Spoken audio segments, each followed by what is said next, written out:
জন্মকারী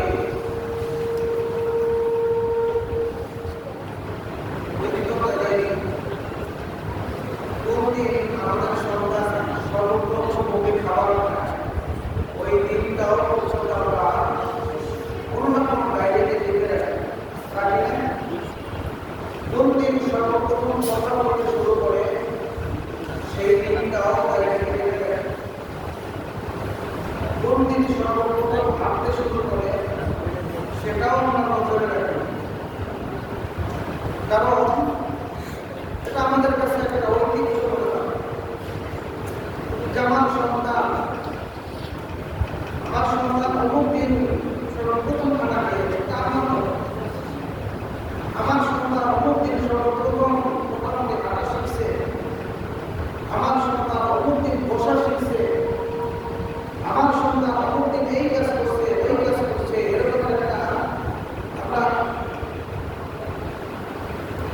ইতিহাস না হলেও পরবর্তী যুগে পরবর্তী সময় সন্তান বড় হয় তখন তাকে বোঝাই তোমার এত বছর বয়সে এই হয়েছিল, এতদিন বয়সে এই অবস্থা ছিল।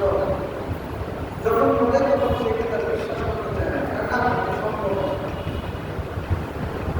আমার প্রথম সন্তান যখন বসতে শিখে তখন তার কিছু ভিডিও ছিল, এখন যখন দেখাই তখন বলে না এটা আমি না। আমার পরবর্তী সন্তান কন্যা সন্তান ওর কথা বলে একটা আমি না, একটা বড় না, কারণ বিশ্বাস করতে চায় না। ছোটবেলা দেখে তাদের স্মৃতি আর ব্রেনের মধ্যে আর নাই। এই জন্য আমরা অনেক সময় লিখে রাখি, কিন্তু আজ থেকে 70 বছর 50 বছর পূর্বে, বিশেষ করে এই বছরগুলো আগের কিন্তু পানি দেয়। এখন তাদের বয়স 70, 80, 90 কোথায় আছে? যদি তাদেরকে জিজ্ঞাসা করা হয় আপনার বয়স কত, তো সে অবশ্যই এই ধরনের একটা জবাব দিবে, স্বাধীনতার সময় আমার বয়স 12 বছর ছিল, 8 বছর ছিল, অথবা একটু বুঝতে শিখছি, অথবা আমি এই স্বাধীনতার সময় এই কাহিনীগুলো দেখেছি বা আমি নিজেও ঘটাইছি। এরকম কথা বলে না, এটা বলার কারণ আমাদের পূর্বপুরুষ যারা রয়েছে, যারা মুরব্বী রয়েছে, তাদের মা বাবারা তাদের জন্ম তারিখ লিখে রাখেন। এটা না রাখাটাই স্বাভাবিক, কারণ তখন একটা সমাজ দেশের কোনো প্রচলন ছিল না। এখন তো জন্ম নিবন্ধন করতে হয়, এরপর ভোটার আইডি কার্ডে আবার প্রয়োজন হয়, তখন এতটা প্রয়োজন ছিল না। এখন এই 50 বছর পূর্বে যদি প্রয়োজন না থাকে, 1500 বছর পূর্বে কে কার জন্ম তারিখ লিখে আছে, কে কার জন্ম তারিখটা কখন থাকলো, কখন খাইলো, কখন অবস্থায় গেল, কোন পরিস্থিতি হলো, এটা কে লিখে আছে? সুতরাং এটা লিখে রাখার তারা অত গুরুত্ব দিতে না, অতটা গ্রহণযোগ্যতাও মনে করতে।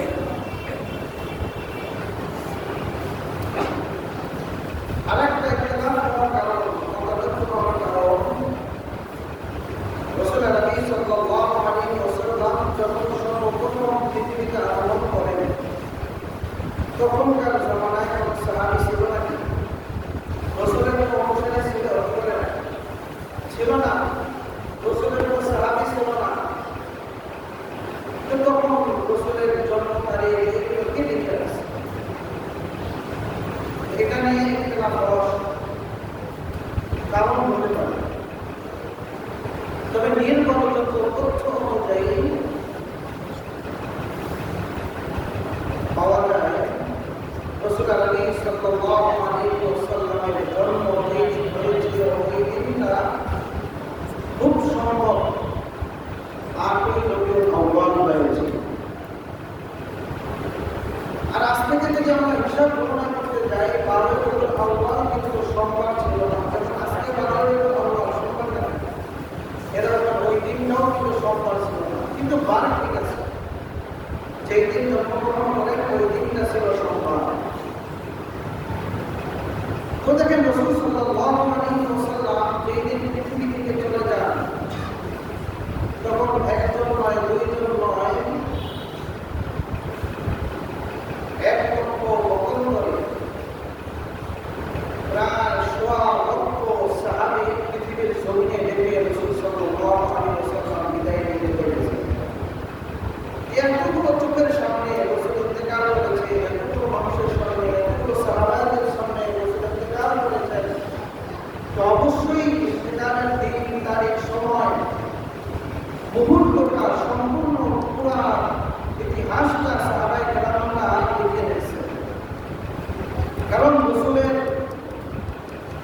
বলা, শয়নে স্মরণে রাসূল কোন সাহাবীর সাথে কিভাবে কথা বলতেছে, কোন জায়গায় দেখতেছে, কোন অবস্থায় আছে, কোন পরিস্থিতিতে আছে, রাসূল সাল্লাল্লাহু আলাইহি ওয়াসাল্লাম কোথায় খানা খাইলেন, কোথায় প্রস্রাব করলেন, কোথায় রাসূল সাল্লাল্লাহু আলাইহি ওয়াসাল্লাম মাথা সিঁড়ি করতেন, সব কিছু কিন্তু হাদিসের মধ্যে পাওয়া যায় না। কারণ সাহাবায়ে কেরাম তখন উপস্থিত, প্রত্যেকটা সাহাবায়ে কেরাম ছিল তখনকার জমানায় এক একটা সাহাবী এক একজন ইমাম। তো দেখেন এতগুলো সাহাবীর সামনে দিয়ে রাসূল ইন্তেকাল করলেন, বিদায় নিয়ে চলে গেলেন। তো রাসূলের জন্ম তারিখ যদিও না লেখা থাকে, যদিও সংরক্ষিত না থাকে, কিন্তু ইন্তেকালের দিনটা অবশ্যই সংরক্ষিত থাকবে। যেই দিন আপনার আমার নবী বিশ্বনবী সাল্লাল্লাহু আলাইহি ওয়াসাল্লাম পৃথিবী থেকে চলে যান, ওই দিন রাসূল সাল্লাল্লাহু আলাইহি ওয়াসাল্লামের সাথে একেবারে তার বিপরীতে হযরত আয়েশা সিদ্দিকা রাদিয়াল্লাহু আনহা সহ 10 থেকে 15 জন সাহাবী উপস্থিত ছিলেন। তো তারা একটা বিবরণ করে দিয়েছে।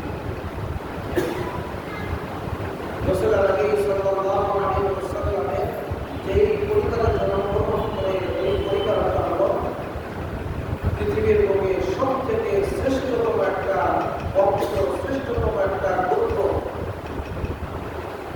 যেই গোত্রের সাথে, যেই বংশের সাথে পৃথিবীতে অন্য কোনো বংশের তুলনা হয় না। রাসূল সাল্লাল্লাহু আলাইহি ওয়াসাল্লামের জন্ম এমন বংশে হয়েছে, যে বংশটা পুরো পৃথিবীর বুকে সবথেকে শ্রেষ্ঠতম একটা বংশ, সবথেকে উন্নত একটা বংশ। সেই বংশের নাম কি? কুরাইশ। এই কুরাইশ বংশের মধ্যে আবার একাধিক শাখা রয়েছে। যে শাখার মধ্য থেকে আবার শ্রেষ্ঠতম শাখা হলো হাশিম গোত্র। এই হাশিম গোত্রের মধ্যে রাসূল সাল্লাল্লাহু আলাইহি ওয়াসাল্লামের পিতা রাসূল সাল্লাল্লাহু আলাইহি ওয়াসাল্লাম জন্মগ্রহণ করেন। রাসূল সাল্লাল্লাহু আলাইহি ওয়াসাল্লামকে পৃথিবীতে পাঠাবেন, এই জন্য আল্লাহ রাব্বুল আলামিন পুরো পৃথিবীকে সাজিয়েছেন। রাসূল সাল্লাল্লাহু আলাইহি ওয়াসাল্লাম যেই দিন পৃথিবীতে আগমন করেন,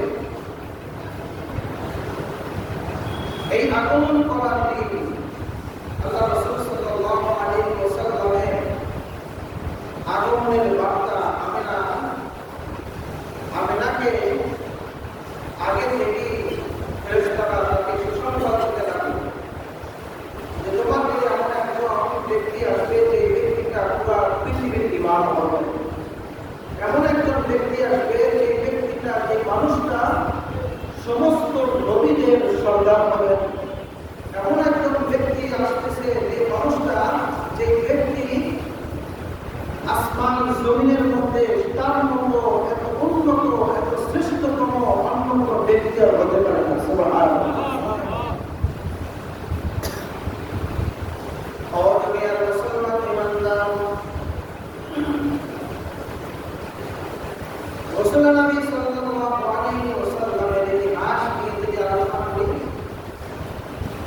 এক সময় এটা কখনো শেষ করা সম্ভব না।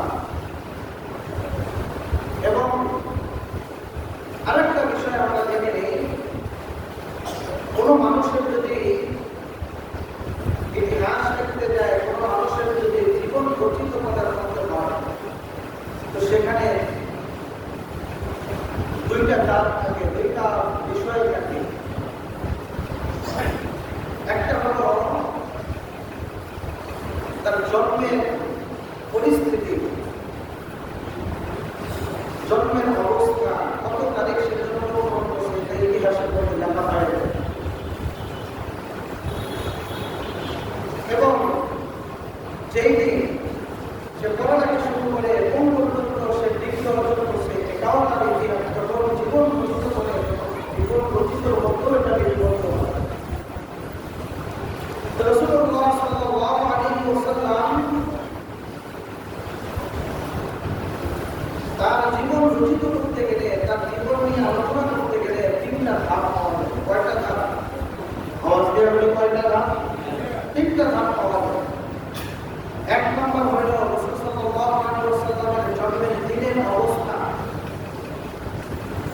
জন্মের পূর্বকাল অবস্থা,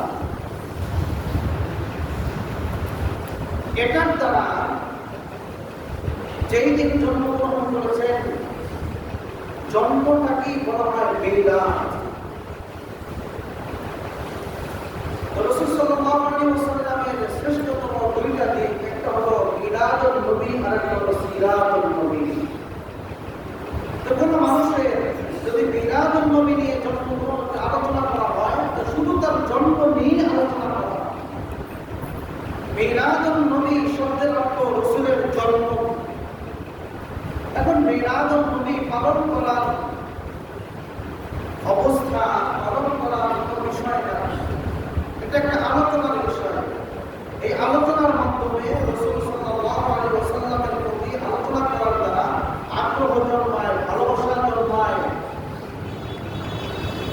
রাসূল সাল্লাল্লাহু আলাইহি ওয়াসাল্লামের যদি সিরাত নিয়ে আলোচনা করা হয়, এই সিরাতের মধ্যে রাসূল সাল্লাল্লাহু আলাইহি ওয়াসাল্লামের পুরা জিন্দেগিটা, জন্ম থেকে নিয়ে মৃত্যু পর্যন্ত পুরা জিন্দেগিটা, পুরা 63 বছরের জিন্দেগি, 63.5 বছরের জিন্দেগিটা এখানে চলে আসে। তো দেখা গেল মিলাদুন নবী নিয়ে যদি আলোচনা করি, এটা কিন্তু পালনীয় কোনো বিষয় না। যদি আলোচনায় আনা যায়, এটা মুস্তাহাব একটা বিষয়। সারা বছর যখনই যে কোনো জায়গায় আলোচনা হোক, মাহফিলে হোক, জুমায় হোক, যেখানে হোক না কেন, যে কোনো প্রয়োজনে রাসূলের হাদিস নিয়ে আলোচনা করতে হয় কিনা, যে কোনো প্রয়োজনে, যে কোনো সমাধানে রাসূলের দিকে তাকাইতে হবে কিনা। তো ওইটাই হলো রাসূলের জীবনী নিয়ে আলোচনা। যখন যেটা প্রয়োজন ওইটা নিয়ে আলোচনা করা, এটাই হলো রাসূলের সিরাত নিয়ে আলোচনা। এখন দেখেন রাসূলুল্লাহ সাল্লাল্লাহু আলাইহি ওয়াসাল্লামের তিনটা দিক, একটা হলো জন্ম থেকে নিয়ে নবুয়তের আগ পর্যন্ত, দ্বিতীয় নম্বর হলো নবুয়ত থেকে নিয়ে মক্কা নগরীর হায়াতের জিন্দেগি 10 বছর, এরপরে মক্কা নগরীর জিন্দেগি থেকে নিয়ে মদিনার জিন্দেগিতে যখন চলে যায়, মদিনার যখন জীবন যখন শুরু করে, বসবাস যখন শুরু করে, মদিনার 10 বছর, মক্কার 13 বছর, মদিনার 10 বছর। তো দেখেন তিনটা ধাপ। রাসূল সাল্লাল্লাহু আলাইহি ওয়াসাল্লাম পৃথিবীতে আগমনের পর থেকে রাসূল সাল্লাল্লাহু আলাইহি ওয়াসাল্লাম তার বংশ মক্কা নগরীর মানুষদের সাথে, মক্কা নগরীর মানুষদের সাথে চলাচল করতে লাগলেন, তাদের সাথে আলোচনা করতে লাগলেন। একটা উদাহরণ স্বরূপ আপনাদের পরিকল্পনার মধ্যে কোন মানুষ জন্মগ্রহণ করল, জন্মের পর থেকেই আমরা তাকে দেখতেছি, জন্মের পর থেকেই আমরা তার সম্বন্ধে জানতেছি, তার বংশ পরিচয়, মা বাবার পরিচয়, তার জন্মের পরিস্থিতি, তার বয়স, শিশুকাল থেকে বাল্যকাল, বাল্যকাল থেকে যুবককাল, যুবককাল থেকে বৃদ্ধকাল পর্যন্ত সব আমাদের চোখের সামনে। এই মানুষটা যখন ভালো মানুষ হয়ে যায়, তখন আমরা কিন্তু সমাজের মধ্যে তাকে ভালো মানুষ হিসাবে পরিচিত করি। আমরা এই কথা বলি, এই মানুষটা কিন্তু আমাদের সমাজের মধ্যে মাথা, এই মানুষটা কিন্তু আমাদের সমাজের মধ্যে সম্মানিত, সম্ভ্রান্ত মানুষ, এই মানুষটা কিন্তু আমাদের এলাকার মধ্যে সব থেকে দামি দামি মানুষ বলি এইভাবে।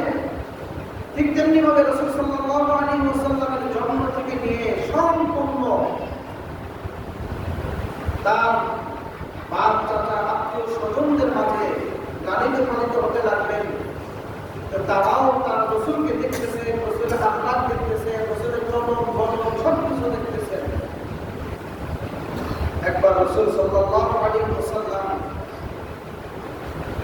পাড়ার বন্ধু-বান্ধব থাকে না, বন্ধু-বান্ধব থাকে না, এই বন্ধুদের সাথে যদি মিশে, আমরা সবসময় খেয়াল রাখি, আমরা সকলেই খেয়াল রাখি এই জিনিসটা, যে আমাদের সন্তানগুলো যেন খারাপ মানুষের সাথে না মিশে। খারাপ মানুষের সাথে যদি মিশে যায়, তাহলে আমার সন্তানটাও খারাপ হয়ে যাওয়ার সম্ভাবনা আছে।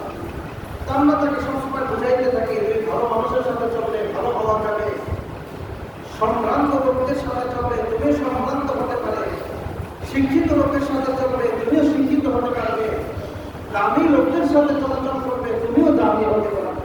এরকম আমরা সন্তানদেরকে পরামর্শ দিই না? তো রাসূল সাল্লাল্লাহু আলাইহি ওয়াসাল্লামকে এরকম পরামর্শ দেওয়ার পর তেমন কেউ নাই। রাসূলের জন্মের পর রাসূলের লালিত পালিত হলেন তায়েফের ভিতরে। ওখান থেকে যখন মক্কা নগরীতে আবার আসলেন, সেখানে যখন তিনি লালন পালন করতে লাগলেন চাচাদের কাছে, তখন দাদার কাছে, অল্প বসে দাদা মারা গেল, বাবাও গেল। যখন চাচাদের কাছে থাকতে লাগলেন, চাচারাও তাকে তার আখলাক, তার চরিত্র, তার চলন বলন সব কিছু দেখে তাকে এমন একটা বাক্য, এমন একটা শব্দ, এমন একটা শব্দ উচ্চারণ করেছে যে শব্দটা পৃথিবীর জমিনের মধ্যে কোনো মানুষের সাথে যদি লেগে যায় ওই মানুষটা দামি হয়ে যায়। পুরা মক্কানগরের মানুষগুলো রাসূলকে বলতে বাধ্য হয়েছে যে রাসূল আর আমি রাসূল। তখন তো রাসূল হন না, তখন ছিলেন মুহাম্মদ। যে মুহাম্মদ এতটা বিশ্বাস করা যায়, মুহাম্মদকে এরকম বিশ্বাস করা যায় যে মুহাম্মদের কাছে যদি কোনো কথা সংরক্ষণ করতে হয়, কোনো সম্পদ যদি সংরক্ষণ করতে হয়, কোনো কারোর সম্মান যদি সংরক্ষণ করতে হয়, মুহাম্মদের কাছে এমন কোনো বস্তু নাই, এমন কোনো জিনিস নাই যে জিনিসটাকে সংরক্ষণ করার দায়িত্ব দিলে মুহাম্মদ কখনো ওটাকে সংরক্ষণ না করে, আমানত না করে, আমানতের খেয়ানত করত, এমন মুহাম্মদের নজিরে জিন্দেগিতে ছিল না। রাসূলের জিন্দেগিতে এমন কোন ইতিহাসে কেউ বলতে পারবে না যে রাসূল অমুকের একটা আমানতের খেয়ানত করেছে, রাসূল অমুকের একটা বিশ্বাসঘাতকতার কাজ করেছে, রাসূল অমুক ব্যক্তির সাথে রাসূল বেয়াদবি করেছে, রাসূল অমুক ব্যক্তির সাথে অবমাননা করেছে, এমন ইতিহাসে কখনো নাই। এই জন্য যখন রাসূলুল্লাহ সাল্লাল্লাহু আলাইহি ওয়াসাল্লামের কাছে ওহী আসে, ওহী শুরু হয় কিভাবে ইনশাআল্লাহ আগামী জুমায় বলবো। তো ওহী আসার পরে রাসূলকে আর মানতে চাইতেছে, রাসূলকে মানা এলাকার মানুষদের জন্য কষ্টকর হয়ে যায়। ওই যে দেখেন আমাদের সমাজের কোনো মানুষ যদি ভালো আলেম হয়ে যায়, ভালো মানুষ হয়ে যায়, যদি ওই মানুষটা যদি গরিব হয়, আমরা তাকে ভালো বলি ঠিক আছে, কিন্তু কোনো দায়িত্বের মধ্যে আমরা নিতে চাই না। কারণ এই লোকটা গরিব, ওকে নিলে আমাদের কোনো সমাজের কোনো লাভ হবে না। ওকে যদি আমরা সাথে নেই, আমাদের কোনো সংগঠন চালানো সম্ভব হবে না। কারণ আমরা বেছে বেছে নেই ওই মানুষদের যাদের টাকা আছে, যাদের অর্থ আছে, যাদের বিল্ডিং আছে, যাদের বাড়ি আছে, তাদেরকেই আমরা বেছে নেওয়ার চেষ্টা করি। কিন্তু রাসূল সাল্লাল্লাহু আলাইহি ওয়াসাল্লামকে কেউ এরকম কোনো সাংগঠনিক কোনো কাজের ভিতরেও রাজি হচ্ছে না, কারণ সেই মানুষটা গরিব মানুষ। আল্লাহ রাব্বুল আলামিন সেই মানুষটাকে এতিম বানিয়েছিলেন। রাসূল সাল্লাল্লাহু আলাইহি ওয়াসাল্লাম বলেন, যদি কোনো মানুষ এতিমের মাথায় যদি হাত বুলিয়ে দেয়, এই হাতের নিচে যতগুলো পশম আসবে তার হাত বুলানোর জায়গাটা আল্লাহ রাসূল বলেন প্রত্যেকটা পশমের বিনিময়ে ওই ব্যক্তিকে আল্লাহ তাআলা একটা করে নেকি দান করবেন। কিন্তু আমরা আমাদের সমাজে এদের সম্মান আমরা দিতে পারি না। যদি সেই মানুষটা গরিব হয় তাহলে তো মোটেই নেই। ঠিক তেমনি ভাবে মুহাম্মদ রাসূলুল্লাহ সাল্লাল্লাহু আলাইহি ওয়াসাল্লাম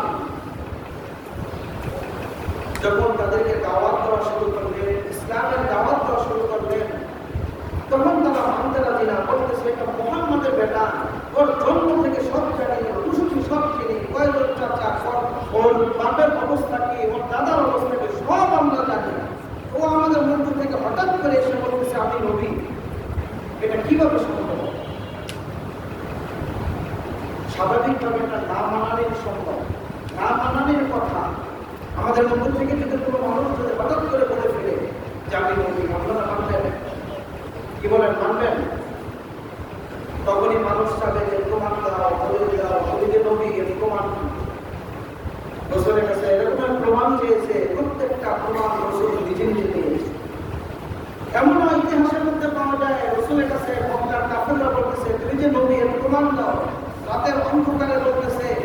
রাতের আধারে বলতেছে, তুমি যে নবী, প্রমাণ দাও। রাসূল সাল্লাল্লাহু আলাইহি ওয়াসাল্লাম এমন একটা প্রমাণ দিয়েছে, এমন একটা সাক্ষী দিয়েছে, এই সাক্ষ্য আজও পর্যন্ত পৃথিবীর মানুষ দেখতে পায়। সেই সাক্ষ্যটা কি? রাসূল সাল্লাল্লাহু আলাইহি ওয়াসাল্লামকে বলা হয়েছিল যে তুমি যদি নবী হয়ে থাকো, এই চন্দ্রকে দ্বিখণ্ডিত করে দেখাও, এই চন্দ্রকে আলাদা করে দেখাও, চাঁদকে আলাদা করে দেখাও। যেই কাজটা পৃথিবীর কোনো মানুষ করতে পারবে না, যেই কাজটা পৃথিবীর ইতিহাসে নাই, যেই কাজটা পৃথিবীর কোনো মানুষ করা সম্ভব না, এমন একটা কাজ তুমি করে দেখাও। রাসূলুল্লাহ সাল্লাল্লাহু আলাইহি ওয়াসাল্লাম আঙ্গুলে ইশারা করেছিলেন চন্দ্রের দিকে, শাহাদাত আঙ্গুল দিয়ে। সঙ্গে সঙ্গে চন্দ্র দ্বিখণ্ডিত হয়ে গিয়েছে। চন্দ্র দ্বিখণ্ডিত হয়ে গেল, মক্কার নগরের কাফেররা সবাই দেখতে পাইল। এখন বলেন, এমন যদি হয় আমরা কি করতাম? ঈমান আনাটা কিন্তু এত সহজ না। আমরা তো জন্মসূত্রে ঈমান এনেছি, জন্মসূত্রেই মুসলমান। আমাদের মা বাবা আত্মীয়-স্বজন সকলেই তো মুসলমান। হয়তো এই বাংলার জমিনে একটা সময়, কোনো এক সময় যারা ছিল এই ভারত উপমহাদেশের মধ্যে সমস্ত মানুষগুলো বিধর্মীতে পরিণত ছিল, কোনো একটা সময় ছিল। ওলামায়ে কেরামদের আবির্ভাবের কারণে, বড় বড় মুসলমানদের আবির্ভাবের কারণে আরব উপমহাদেশের মধ্যে ইসলামের আবির্ভাব হতো। যদি এটা না করতো, আজও পর্যন্ত আমরা ইসলামের কোনো আলো পাইতাম না, আল্লাহকে চিনতে পারতাম না, রসুলকে চিনতে পারতাম না, কাবা চিনতাম না, পশ্চিম চিনতাম না, নামাজ ত্যাগ করতাম। সব কিছুর অবদান ওলামায়ে কেরাম, সব কিছুর অবদান পীর বুজুর্গান, হক্কানি পীর বুজুর্গানদের অবদান। আমরা ঠিক কিনা? যখন মুহাম্মদকে মানতে চাইতেছে না, তখন মুহাম্মদ বলে, লাকাদ লাবিসতু ফীকুম উমরান মিন ক্বাবলিহি। আল্লাহ রাব্বুল আলামিন শিখাইয়ে দিলেন, তুমি এটা বলে দাও, লাকাদ লাবিসতু, অবশ্যই আমি তোমাদের কাছে আগমন করেছি, তোমাদের কাছে এসেছি, ফীকুম, তোমাদের মধ্যে আমি লালিত পালিত হচ্ছি, উমরান মিন ক্বাবলিহি, বিশাল একটা দীর্ঘ একটা বয়স, দীর্ঘ একটা সময় অতিবাহিত করেছি তোমাদের সামনে। তারপরে কি ঘোষণা করো না? তারপরে কি তোমরা কি বুঝতে পারতেছো না আমি যে একজন নবী, আমি যে একজন পয়গম্বর, এটাকে বুঝতে পারতেছো না?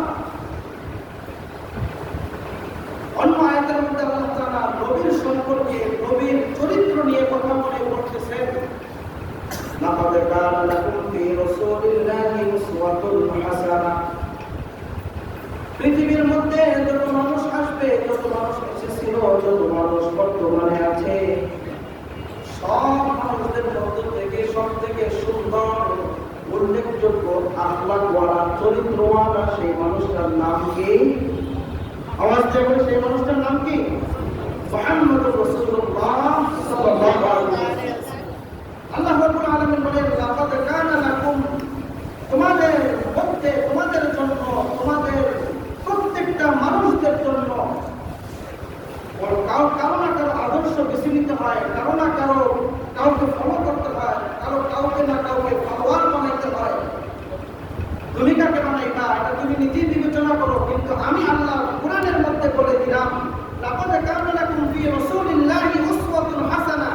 এমন একজন ব্যক্তির কথা বলে দিলাম, যেই মানুষটার জন্য আল্লাহ নিজেই বলে দিয়েছেন উসওয়াতুন হাসানাহ, তার মতো উত্তম চরিত্রওয়ালা, তার মতো উত্তম আখলাকওয়ালা, তার মতো উত্তম স্বভাবওয়ালা, তার মতো উত্তম ব্যবহারওয়ালা, তার মতো উত্তম পথ দেখানোওয়ালা পৃথিবীর মধ্যে আর কেউ নেই। উসওয়াতুন হাসানাহ এত সুন্দর। আর উসওয়াতুন শব্দটা ইসমে তাফসীর, উসওয়াতুন শব্দটা ইসমে তাফসীর দ্বারা বোঝাইতেছে যত উত্তম আছে, যত ভালো আছে, যত কল্যাণ আছে, সব থেকে কল্যাণওয়ালা, সব থেকে উত্তমওয়ালা, সব থেকে আখলাকওয়ালা, সব থেকে ভালো, এর উপরে আর কোনো ভালো নাই, এর উপরে ভালো হতে পারে না। এই জন্য আল্লাহ তাআলা ইসমে তাফসীর সিগা ব্যবহার করে বলতেছে উসওয়াতুন হাসানাহ, এত সুন্দরওয়ালা, আখলাকওয়ালা, চরিত্রওয়ালা পৃথিবীতে আর কখনো আসবে না। আমরা সেই মানুষটাকে ফলোয়ার বানাইতে পারি না। হাসরের ময়দানে ওই মানুষটার হাতে আমাদের কাউসারের পানি পান করতে হবে। ওই মানুষটার সুপারিশ ছাড়া আমরা জান্নাতে যেতে পারবো না। সে যত বড় আলেম হই না কেন, যত বড় মুফতি হই না কেন, যত বড় মুহাদ্দিস হই না কেন, যত বড় ইমাম হই না কেন, খতিব হই না কেন, যত বড় পৃথিবীর বর্তমান যুগের পণ্ডিত হই না কেন, ওই ব্যক্তির সুপারিশ, সামান্য একটা সুপারিশ ব্যতীত জান্নাতে যাওয়া কোনো সম্ভব হবে না। ওই ব্যক্তিকে যদি ফলোয়ার না বানাইতে পারে, পৃথিবীতে যাকে ফলোয়ার বানাবো আল্লাহ রাব্বুল আলামিন বলেন তোমার যা হাসর ওই ব্যক্তির সাথেই হবে। আমি যদি আমার রাসূলকে ফলোয়ার বানাইতে পারি, আমি আমার রাসূলকে যদি তার আখলাকটা যদি আমার ভিতরে আনতে পারি, একজন সাহাবায়ে কেরামের আখলাক যদি আমার ভিতরে আনতে পারি, একজন সাহাবায়ে কেরামের যদি আমি এক সাহাবী যেকোনো আপনার যাকে পছন্দ হয়, আশারায়ে মুবাশশারা যারা রয়েছে 10 জন জান্নাতের সুসংবাদওয়ালা পৃথিবীতে জীবিত থাকা অবস্থায় 10 জন সাহাবী যেকোনো একজনকে আপনি ফলোয়ার বানান, যেকোনো একজনকে আপনি মানেন, যেকোনো একজনের ইতিহাস আপনি পড়েন, যেকোনো একজনকে আপনি যদি মানতে পারেন, রাসূল বলেন ওই মানুষটা আমার সাথে জান্নাতে যাবে। ওই মানুষটা ওই সাহাবীর সাথে জান্নাতে যাবে। এইটাই প্রমাণ করে সাহাবীর সাথে জান্নাতে যাওয়ার কারণ ওই সাহাবী আল্লাহ তাআলা বলেন ওই যে জান্নাতে গিয়েছে, জান্নাতে সুসংবাদ পেয়েছে, জান্নাতে সার্টিফিকেট পেয়েছে। সুতরাং তোমার আখলাক যদি, তোমার চরিত্র যদি রাসূলের সাথে মিলাইতে নাই পারো, হয়তো আমরা বলতে পারি যে আমার রাসূলের সাথে মিলাইতে পারবো না, অনেক বড় দামি মানুষ, অনেক বড় শ্রেষ্ঠ মানুষ, আমি তো এই জমানায় এত গুনাহের যুগে, এত বিপদের যুগে, এত ফিতনার যুগে, এত মুসিবতের যুগে আমি পারবো না, তাহলে আমি কিভাবে মিলাবো? কোন না কোন একটা সাহাবীর সাথে যদি মিলাইতে পারি, অবশ্যই ওই সাহাবী জান্নাতে যাবে। আল্লাহ রাসূল হাদিসের মধ্যে বলেন আমার আত্মা থেকে আত্মার কোন সাহাবীকে, অর্থাৎ সর্বশেষ একদিন যদি আমার সাথে সাক্ষাৎ করেছে, আমার সাথে মুলাকাত করেছে, ঈমান নিয়ে সাক্ষাৎ করেছে, ঈমান অবস্থায় মৃত্যুবরণ করেছে, এই মানুষটার সাথে যদি কোনো মানুষ থেকে সম্পর্ক রাখে, ওই মানুষটার সাথেও জান্নাতে যাবে। আমাদের জান্নাতে যাওয়ার দরকার আছে না ভাই? কি বলেন, আছে না? আমরা যে কোনো একজন সাহাবীকে আমরা ফলোয়ার বানাইতে পারি না, যে কোনো একজন সাহাবীকে আমরা আমাদের পথ চলার দিশারি বানাইতে পারি না, যে কোনো একজন সাহাবীকে সাহাবীর মডেল আমরা বানাইতে পারি না। যদি আমরা বানাইতে পারি, আল্লাহ তাআলা আশা করা যায় আল্লাহ তাআলা আপনাকে আমার জন্য, আপনার আমার জন্য ওই ব্যক্তির সাথে, ওই সাহাবীর সাথে, ওই বুজুর্গের সাথে, ওই আল্লাহওয়ালা লোকের সাথে জান্নাতের ব্যবস্থা করে দিবেন ইনশাআল্লাহ। আল্লাহ তাআলা আমাদেরকে যে কোনো একজন, আজ থেকে আমরা নিয়োগ করে নিব 10 জন আশরায়ে মুবাশশারা 10 জন সাহাবী আছে জান্নাতের সুসংবাদ প্রাপ্ত সাহাবী, তাদের যে কোনো একজনের জীবনী আমরা পড়বো, বাজারে পাওয়া যায়, বই কিনে পাওয়া যায়, আমরা কিনে তাদের জীবনীটা পাঠ করবো, তার জীবনের সাথে আমারটা মিলাবো। কারণ দেখেন আপনার জীবনীটা এরকম একটা অবস্থা, কিভাবে চলতে হবে। গাড়ি যখন সামনে আগায়, গাড়ির লুকিং গ্লাস আছে না, কি বলে লুকিং গ্লাস থাকে না, লুকিং গ্লাস ছাড়া যদি গাড়ি চালায় তাকে মামলা দিয়ে দেয় না, ট্রাফিক পুলিশকে মামলা দিয়ে দেয়। কারণ লুকিং গ্লাস ছাড়া তুমি যদি গাড়ি চালাও, যে কোনো মুহূর্তে বিপদ হইতে পারে, যে কোনো মুহূর্তে অ্যাক্সিডেন্ট হইতে পারে। সুতরাং লুকিং গ্লাস থাকবে, লুকিং গ্লাসের দিকে তাকিয়ে পিছনে দেখবে, সামনে অগ্রসর হবে। পিছনে যারা চলে গেছে, সাহাবায়ে কেরাম গেছে, বুজুর্গ অনেকদিন গেছে, হক্কানি উলামায়ে কেরাম গেছে, ভালো মানুষ গেছে, যাকে পছন্দ হয়, যেই মানুষটাকে পছন্দ হয়, যেই সাহাবীকে পছন্দ হয়, তাকে আপনি ফলোয়ার বানান, তাকে আপনি মডেল বানান, তাকে নিয়ে আপনি আপনার জীবনকে পরিচালনা করেন, আল্লাহ তাআলা ওই ব্যক্তির সাথে আপনাকে জান্নাতের ব্যবস্থা করে দিবেন। সুবহানাল্লাহ। আল্লাহ রাব্বুল আলামিন আমাদেরকে জান্নাতে যাওয়ার জন্য সহজ পন্থা অবলম্বন করে দিন। আল্লাহ তাআলা আমাদেরকে জান্নাতের উপযুক্ত হওয়ার মতো তৌফিক দান করুন। সকলে বলে আমিন। ওয়া আখিরু দাওয়ানা আলহামদুলিল্লাহি রাব্বিল আলামিন। আসসালামু আলাইকুম ওয়া রাহমাতুল্লাহি ওয়া বারাকাতুহু। যারা সুন্নাত